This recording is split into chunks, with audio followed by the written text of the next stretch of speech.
Isso é glossolalia. Já tá Não é nenhuma língua estrangeira, não. Glossolalia.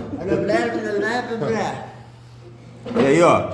Agora sim. Amigos, hoje aqui da Rede Globo. Minha voz. Propaganda, concorrência. A minha voz fantasma. Ó, o fantasma. Bitcoin. Bitcoin. Quem vai fazer a introdução hoje? Você. Eu? Não, hoje quem vai fazer a introdução sou eu. Introduzir. Pronto. Então, já tá introduzido?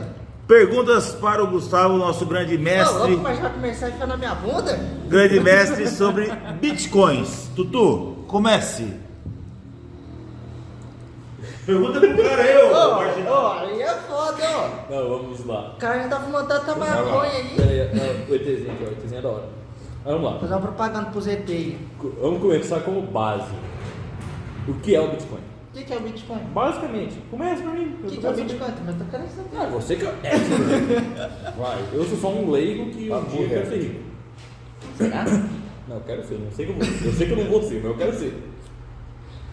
Bom, o Bitcoin ele é uma moeda virtual que foi lançada em 2008, onde basicamente... Continua que não tem corte, é ao vivo.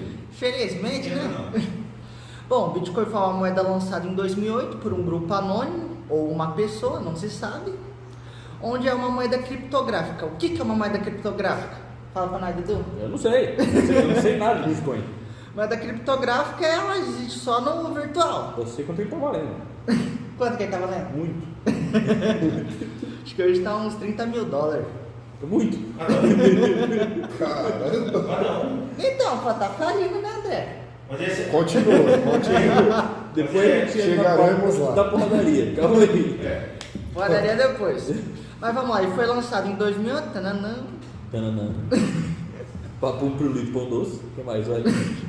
Bom, e o Bitcoin é uma moeda que ele é deflacionário. O que é deflacionário? Deflacionário é que quanto mais tempo passa, menos tem Bitcoin no mundo. Menos é impresso Bitcoin no mundo. Basicamente um dólar ao contrário. O dólar, com o tempo mais passa, mais é imprimido. O Bitcoin, com o tempo passa, menos ele é imprimido. Mas como que ele é imprimido? É graças à criptografia, que eu... Para explicar, é meio difícil de explicar como funciona a impressão do Tem Bitcoin. a ver com aquele processo de mineração? Sim. Explica a mineração, que talvez isso dê base para compreender. Dá uma luz. Como surge. Basicamente, milhões de computadores hoje competem a cada 10, 20 minutos para tentar achar um código, para descobrir um código na rede. Quando você descobre esse código, você tem acesso a... Você tem acesso por um curto período de tempo à rede do Bitcoin. Lá na rede você consegue validar as transações de Bitcoin. Por exemplo, eu quero mandar um Bitcoin pro André. Eu vou lá, eu mando o Bitcoin pro André, aí tem uma verificação na rede, que quem faz essa verificação é quem vence a mineração. Aí depois, somente depois que passa essa verificação, o André recebe. E Quiser doar, fica à vontade. manda o endereço do André aqui. Pode doar aí pro canal. Ela tem fraude, né? A gente aceita o patrocínio aí. Frava, mas não recebe. Segundo André. Calma. E a questão do deflacionário é por quê? Porque quando ele começou, o Bitcoin ele dava o quê? Cerca de, digamos, uns 1000 Bitcoins por cada mineração. E a cada um ciclo de 4 anos, ele diminuiu. Ele vai diminuindo. Começou em 2008.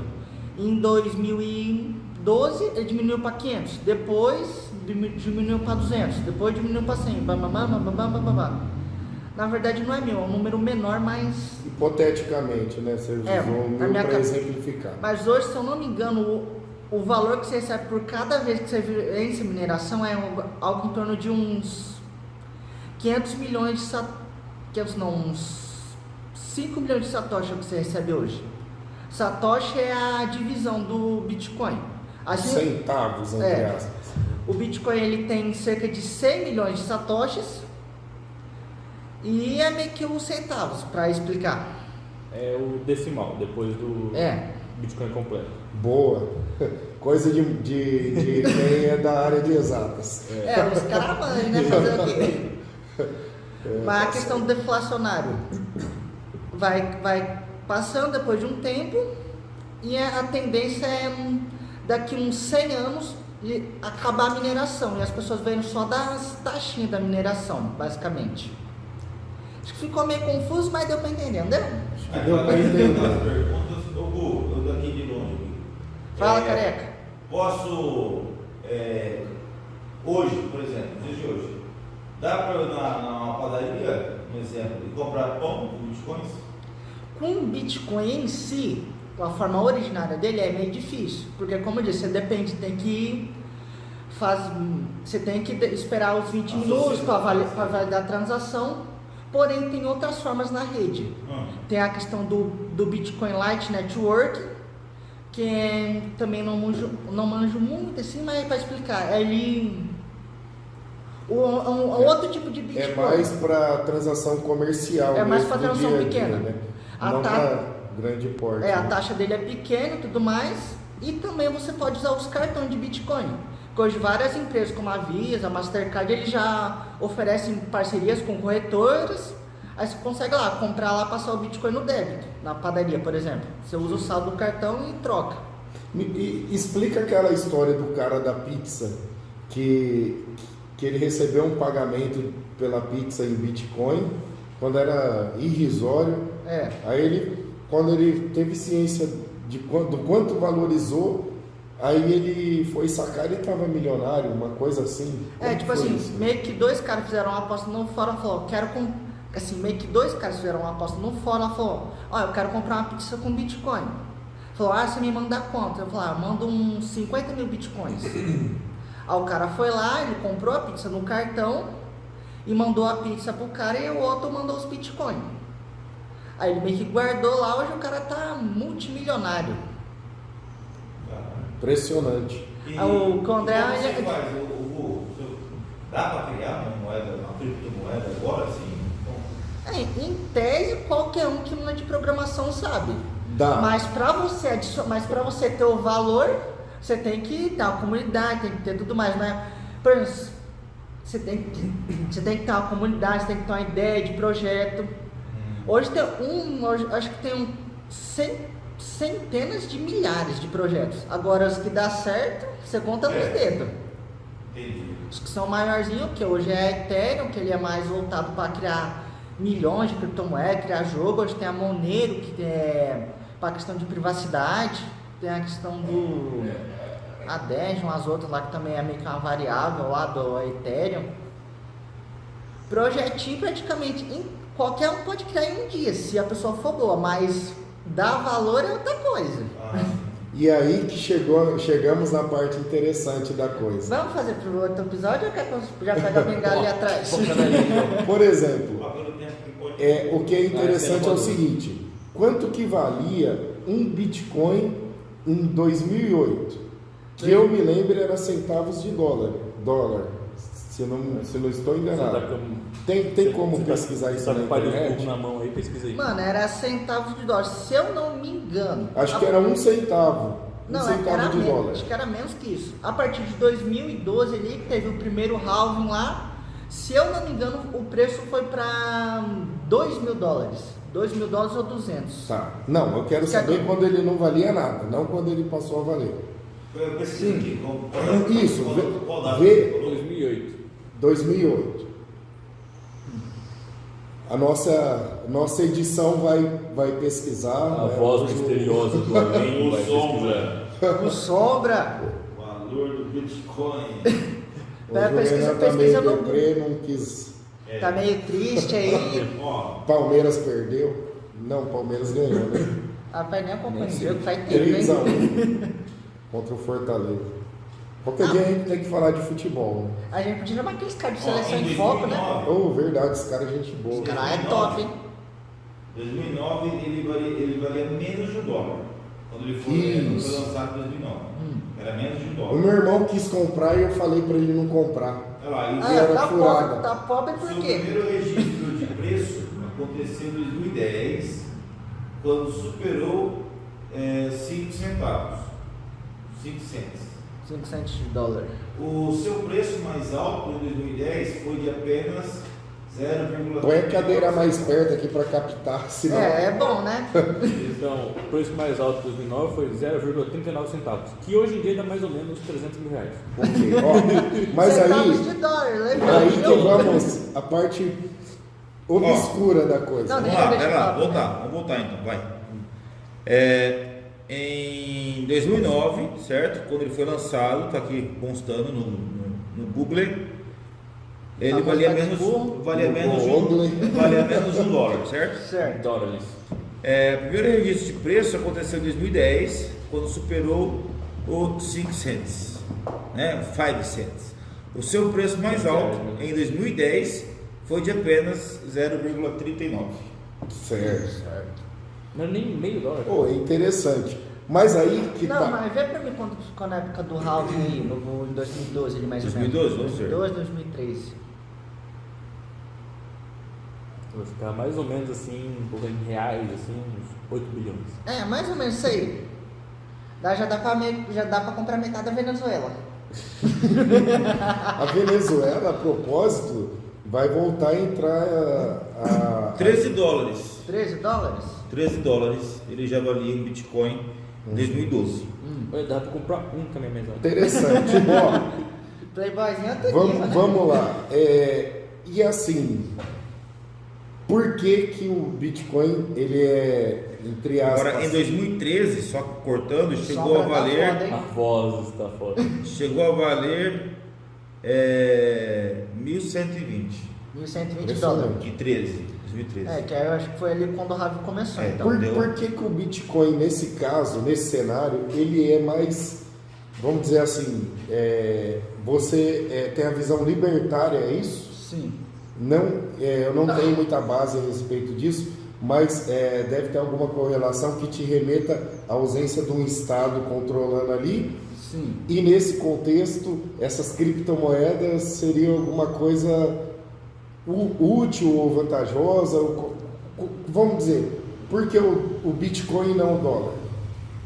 Porque o Bitcoin é um sistema que ele é anti o Estado, ele não necessita de força bruta, igual o Estado, para forçar a moeda, fazer as outras coisas, e ele não tem... O Bitcoin é tanto bom pela questão dele não ter um ente central, que hoje o Bitcoin, as decisões dele, para você tomar uma decisão no Bitcoin, ou para ele mudar o código, é necessário hoje mais de 50% da rede e falar, eu quero que isso daqui muda, senão não muda.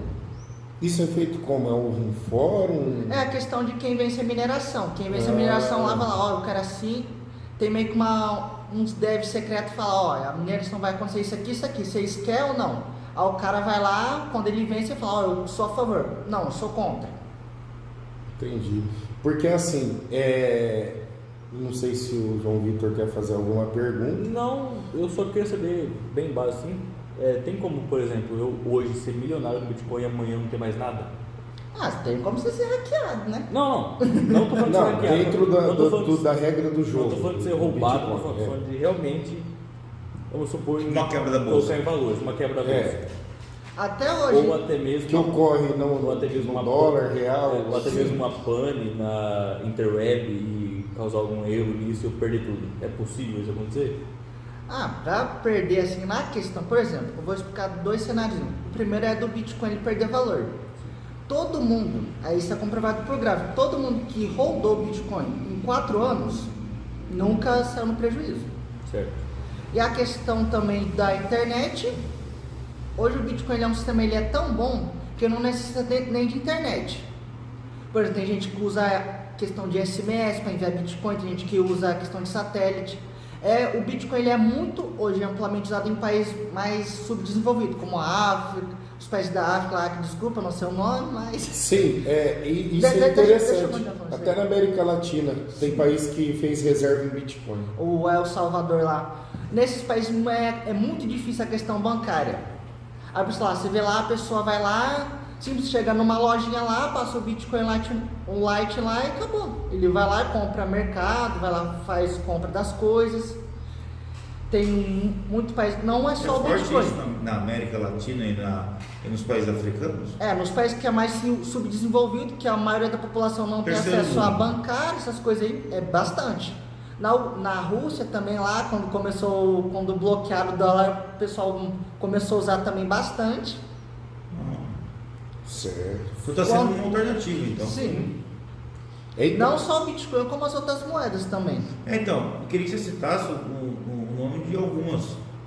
Porque eu só conheço assim por cima o Bitcoin, né? Sim. É muito mais falado deles, né? Sim. Hoje as criptomoedas é dividida em 3 categorias mais ou menos. Tem o Bitcoin, que ele é focado tanto na privacidade, na segurança da rede.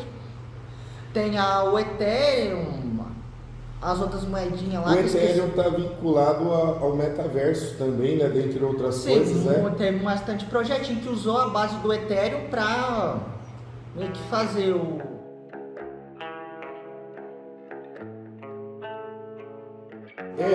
Não que eu seja a favor dessa figura obsoleta do Estado, mas infelizmente ou felizmente a gente vive nesse contexto. E nesse contexto, esse nível de institucionalização, como ele foi desenvolvido?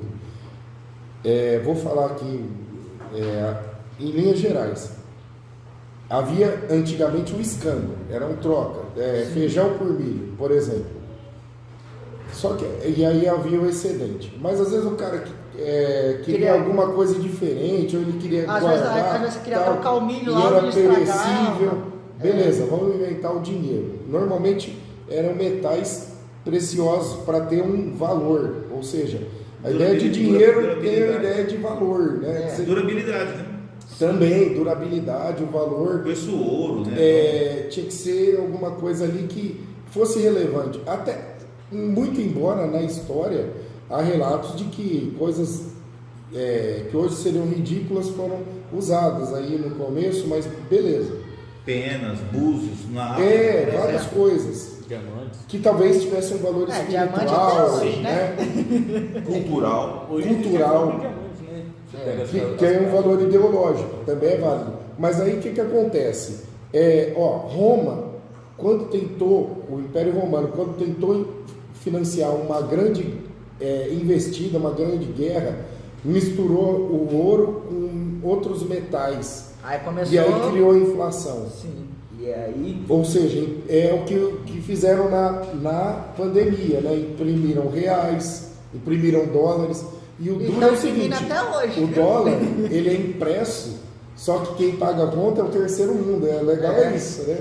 Que eles imprimem e quem paga mais é aquele efeito, como que chama quando tá com uma pedra na água e tem aquele, eu esqueci o nome A questão as ondas? Esqueci o nome daquele, tem um nome, um termo Impulso. técnico. E aí o que acontece? Na Idade Média tinha as casas de custódia, né? Tinha um condado, um reino, nosso historiador poderia dizer melhor qualquer hora. Aí tem historiador? E aí, Porque tem feiras, né? Eram as É a feiras. voz misteriosa. Era assim. É o sombra. Eram as feiras.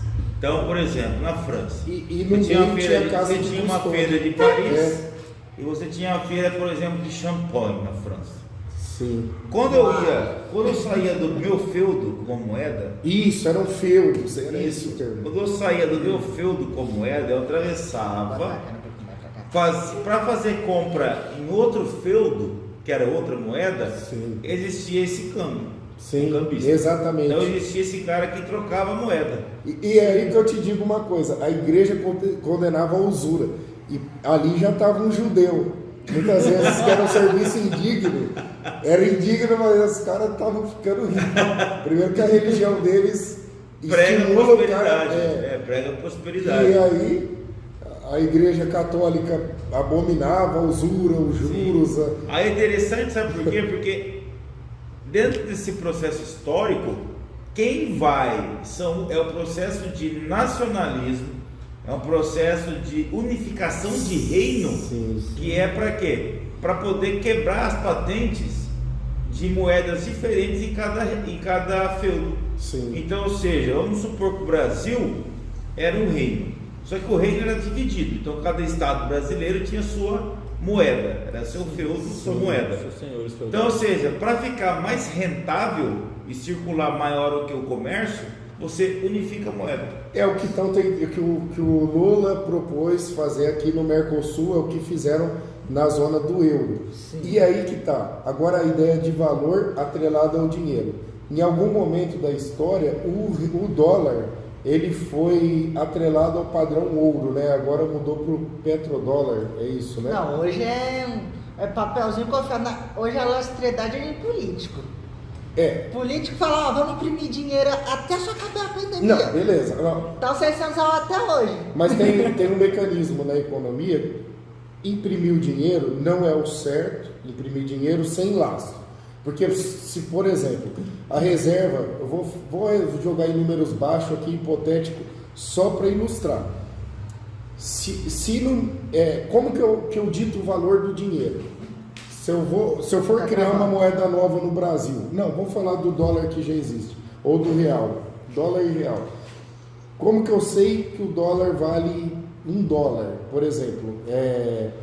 Ele não vale em si mesmo. Ele representa a soma dos serviços e das mercadorias que são negociadas, transacionadas no país. Então tem que existir um correspondente em moeda para materializar aquelas transações e para garantir o lastro dessa moeda, a validade dela, tem que ter, tinha o ouro, agora o dólar, ou aliás, o barril de petróleo, enfim, tem alguma garantia. Coisas consideradas preciosas. Sim. Metal precioso, ouro, petróleo, finito, né?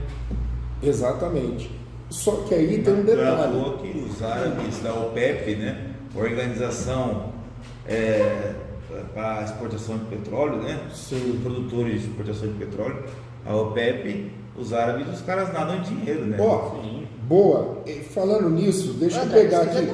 Só um item, ó. Eu perguntei quais as moedas mais valiosas. Moedas não as virtuais, as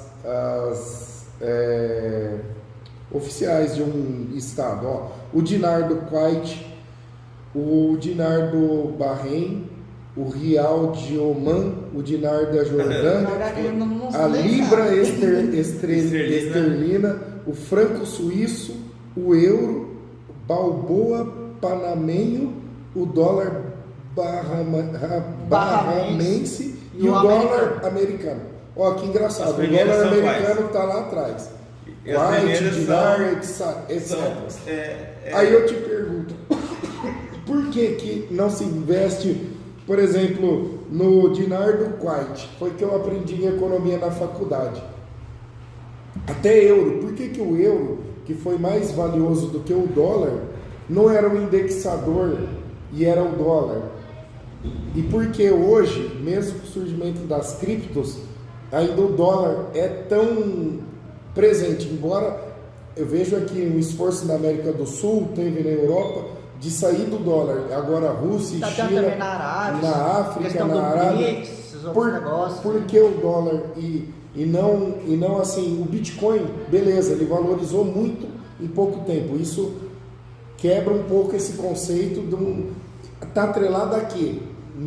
Eu vejo uma moeda sem lastro criada por um grupo anônimo. Às vezes a gente não acredita no Estado, no governo, pessoas que a gente vê e minimamente a gente controla, né? O Brasil tem dois presidentes que já tiveram presos, né?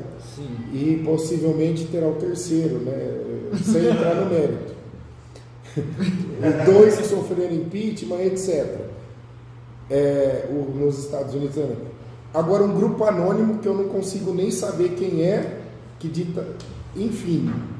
Será que realmente é deflacionário ou em algum momento eles estão vendo que eles estão ganhando dinheiro com isso, vai cair nesse dilema do dólar?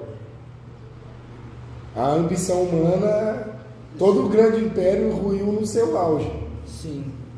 Mas tem uma questão legal de a gente falar. Obrigado. Hoje, digamos que a questão que você está falando a gente não sabe o que aconteceria se esses programadores mudassem lá de lados, essas coisas, eles alterassem.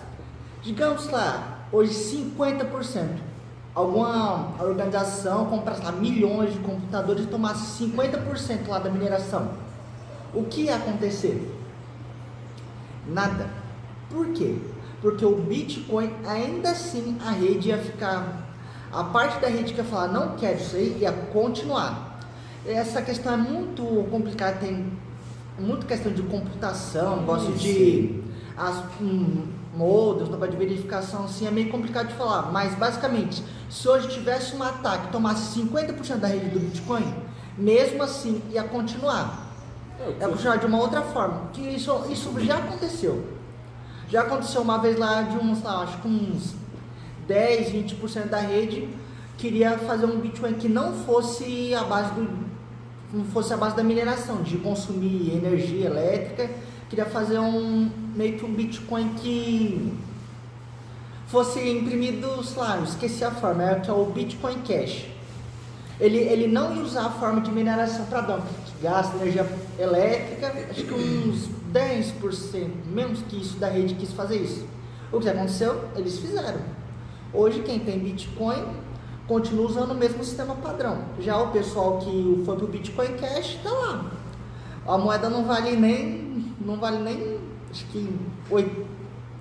Hoje a moeda acho que vale $2.000, menos que isso. Essa é a questão. Interessante você falou da pessoa comprar milhões de computadores para ela ser equivalente a 50% da rede. Mas mesmo que você é equivalente a 50% da rede, nada te garante que, vamos colocar em números, vamos supor que a rede é feita de 100 milhões. Sim. Então você ocupa ali no total 50 milhões. Mas nada te garante que nesses 50 milhões você vai ganhar todas as vezes. Se a gente entrar nas probabilidades, aí você teria que investir muito mais. Mas as probabilidades é muito alta. Você teria que entrar muito para você ganhar isso. Que essa questão também dos computadores, assim, por que no começo, por que o pessoal imprimia tanto Bitcoin? Porque não tinha força computacional. Hoje, praticamente qualquer computador simples lá de casa, lá, sem uma placa de vídeo, não minerava. Aí depois começou a questão do halving lá, diminuiu as recompensas, foi entrando mais gente. O pessoal viu que não era só uma balela, realmente aconteceu. A pessoa foi entrando mais gente, começou a entrar a questão mais computador, começou a abrir empresas de mineração focadas nisso. Deixa eu fazer uma pergunta. Por exemplo, vimos que em 2008, quem comprou em 2008 e eventualmente conseguiu segurar, digamos assim, até 2000 e... Qual foi o pico? 2013. Embora eu acho que quem, digamos assim, comprou por $0,01, quando viu que valorizou, sei lá, R$100, vendeu, provavelmente. Quem comprou por 100, vendeu por 1.000 e assim vai. E provavelmente quem comprou por 100 mil dólares, aí ganhou milhões, eu imagino. O próprio Primo Rico, ele falou uma vez que ele tinha comprado o Bitcoin lá em 2011, 2012, por $1. Aí, sei lá, aumentou ele para, acho que 1,13, o preço ele já vendeu. Pois é, isso aconteceu com muita gente. Então, só que aí eu te pergunto uma coisa, hipoteticamente, hoje, eu que tenho 0 bitcoins, já cheguei a tentar transacionar isso aí, eu particularmente perdi. Mas assim, qual a possibilidade de comprar bitcoin hoje e no espaço aí, igual no primeiro ciclo, ele repetir? Porque na Bolsa de Valores tem gráficos, tem padrões de candle. Não, o Bitcoin também tem. Beleza, mas qual a possibilidade de repetir algo parecido com o que ocorreu lá atrás? E se repetir, é sustentável em termos de economia? 2 perguntas em uma, pergunta complexa. Sim. A questão essa aí do Bitcoin repetir o padrão, é o que a gente sempre fala, foi o que eu falei da questão do halving. Não sei se eu falei em nome halving mesmo, que é o que é a questão. A cada 4 anos, os caras chega e diminui metade de recompensa. Tanto é que quando acontece esse halving, acontece os picos. Não, mas sobe. Você não botou o gráfico, mas sobe. Calma. Não sobe vertiginosamente como subiu. Tem uma subida, digamos assim, uma subida modesta. Por exemplo, sair de centavos, quanto que vale um Bitcoin hoje aproximadamente? Hoje eu está algo em torno de 30 mil dólares. 30 mil dólares. Pega $1 centavo de dólar para 30 mil dólares. Então vamos dizer, se de 30 mil no mesmo período, de 2008 a 2023, são quantos anos? 15? 15 anos. Mais ou menos. Se nos próximos 15 anos, será que ele dobra para 60 milhões de dólares? Você está querendo saber se ele vai ter essa mesma subida Exatamente. exponencial que ele teve? Isso. Exatamente. Que é essa subida que ele começa baixinho, É. você pega um gráfico Vai exponencial, explicar? você vê uma curva linda, assim, ele faz, Vamos ver. vai com tudo. Me explica isso. Isso aí acontece com absolutamente toda moeda que é do zero. Vamos lá. Vamos explicar com a questão do euro. Quando o euro começou, ele era muito mais volátil. Aí chega um tempo, mais pessoas vão comprando o euro, ele vai lateralizando. Mas ele sai com preço, beleza, ele é volátil, mas ele sai com um preço que não tem uma oscilação. Não, só mas- o Bitcoin tem essa oscilação. Não, Isso é um mas- fato novo na economia.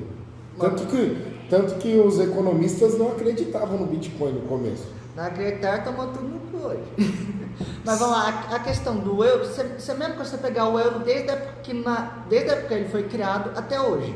Sim. No começo, nos primeiros anos, era tudo mais lateralizado, era tudo mais instável.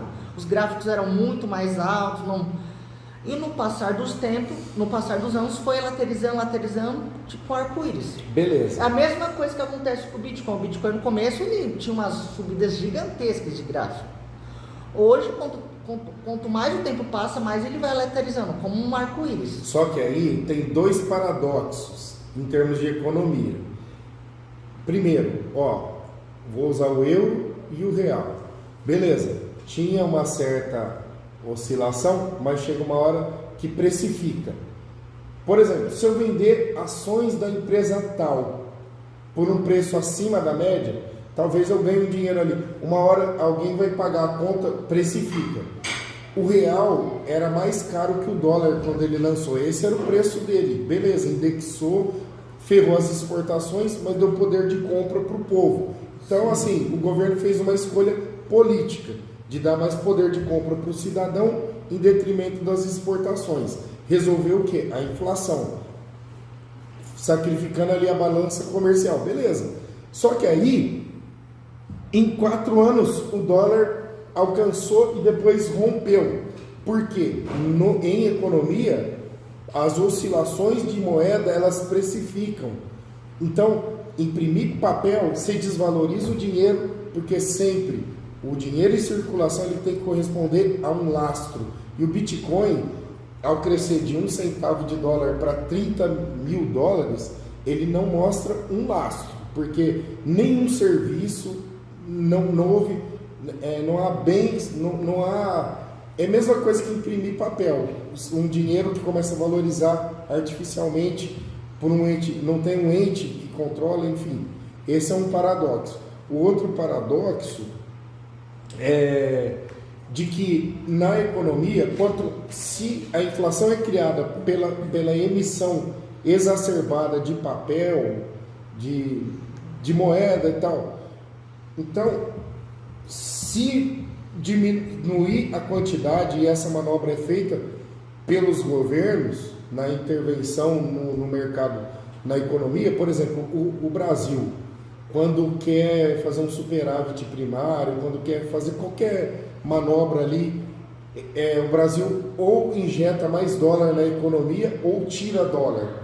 Porque se ele tira o dólar da economia, a tendência é fazer o dólar subir para favorecer as exportações. Se ele injeta dólar na economia, ele quer que o dólar caia para poder favorecer o poder de compra. E assim, o Paulo Guedes defendia, o câmbio é livre. Já o Guido Mantega queria ali um certo controle, porque se deixar o dólar livre, ele vai disparar, sem fim. E aí o que acontece? O Bitcoin está diminuindo o número de Bitcoin, mas o valor não está subindo como já subiu lá atrás, enquanto ele era produzido. Então, ou seja, tem dois paradoxos muito sérios que me remete a uma coisa: o Bitcoin é pirâmide, dá para ganhar dinheiro, mas uma hora alguém vai pagar a conta. Sim. Quem paga a conta é quem não segura. Um pouquinho pra cá. Quem paga a conta hoje é quem não segura o Bitcoin. Que tem tanto. A pirâmide está aí, uma hora ela se é pirâmide, uma hora vai ruir. Estamos esperando 15 anos para ruir, viu? Ué, 15 anos? 15 anos para uma moeda não é nada. Calma, senhores, pela ordem. O real tem 30 anos, tem por Vamos aí. vamos deixar essa parte depois agora. Bitcoin, dólar e real. Pro próximo bloco, beleza? Beleza. Ó, meu boné de tempo. Aí, ó.